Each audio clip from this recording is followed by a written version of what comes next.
cikal bakal pemberontakan DITII yang meluas di beberapa wilayah Indonesia bermula dari sebuah gerakan di Jawa Barat yang dipimpin oleh SM Kartosuwiryo. Ia dulu adalah salah seorang tokoh Partai Sarekat Islam Indonesia atau PSII. Adalah perjanjian Renville yang membuka peluang bagi Kartosuwiryo untuk lebih mendekatkan cita-cita lamanya untuk mendirikan negara Islam.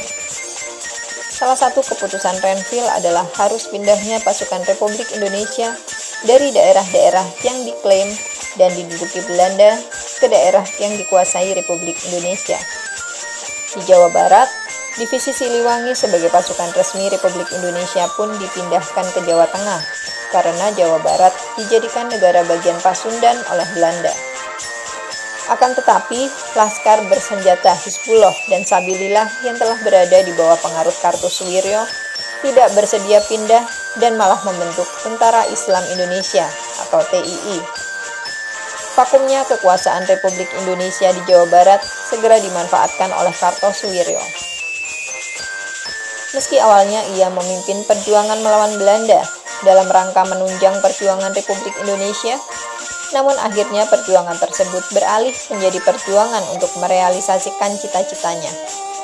Ia lalu menyatakan pembentukan Darul Islam atau DI dengan dukungan TII di Jawa Barat pada Agustus 1948. Persoalan timbul ketika pasukan Siliwangi kembali ke Jawa Barat.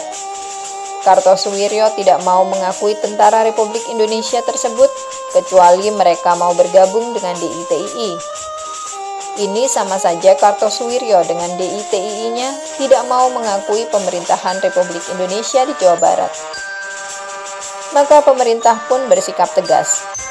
Meski upaya menanggulangi DITII Jawa Barat pada awalnya terlihat belum dilakukan secara terarah, namun sejak tahun 1959, pemerintah mulai melakukan operasi militer. Operasi Terpadu Pagar Betis digelar, di mana tentara pemerintah menyertakan juga masyarakat untuk mengepung tempat-tempat pasukan DITII berada.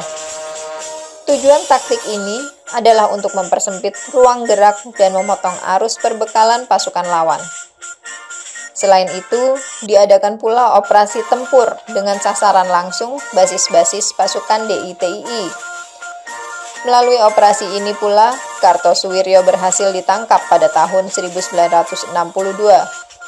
Ia lalu dijatuhi hukuman mati yang menandai pula berakhirnya pemberontakan DITII Kartosuwiryo. Di Jawa Tengah, awal kasusnya juga mirip, di mana akibat persetujuan Renville, daerah Pekalongan, Brebes, Tegal ditinggalkan oleh TNI dan aparat pemerintahan. Terjadi kevakuman di wilayah ini dan Amir Fattah beserta pasukan Hizbullah yang tidak mau di TNI-kan segera mengambil alih.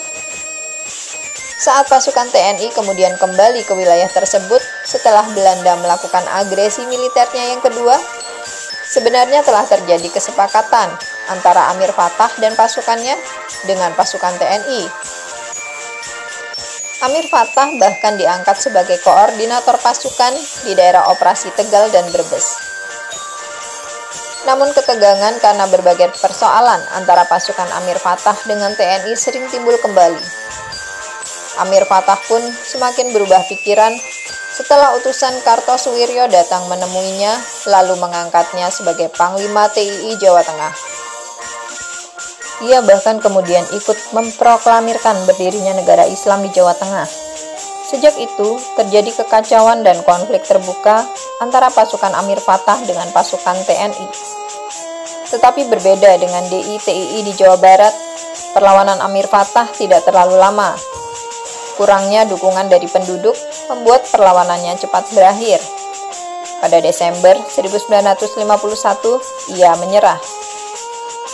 Selain Amir Fattah, di Jawa Tengah juga timbul pemberontakan lain yang dipimpin oleh Kiai Haji Mahfuz atau yang dikenal sebagai Kiai Sumolangu. Ia didukung oleh Laskar Bersenjata Angkatan Umat Islam atau AUI yang sejak didirikan memang berkeinginan menciptakan suatu negara Indonesia yang berdasarkan prinsip-prinsip Islam. Meski demikian, dalam perjuangan untuk mempertahankan kemerdekaan, awalnya AUI bahu-membahu dengan Tentara Republik dalam menghadapi Belanda. Wilayah operasional AUI berada di daerah Kebumen dan daerah sekitar pantai selatan Jawa Tengah.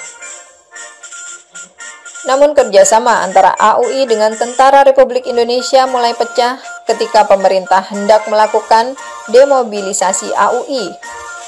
Ajakan pemerintah untuk berunding ditolak oleh Kiai Sumolango.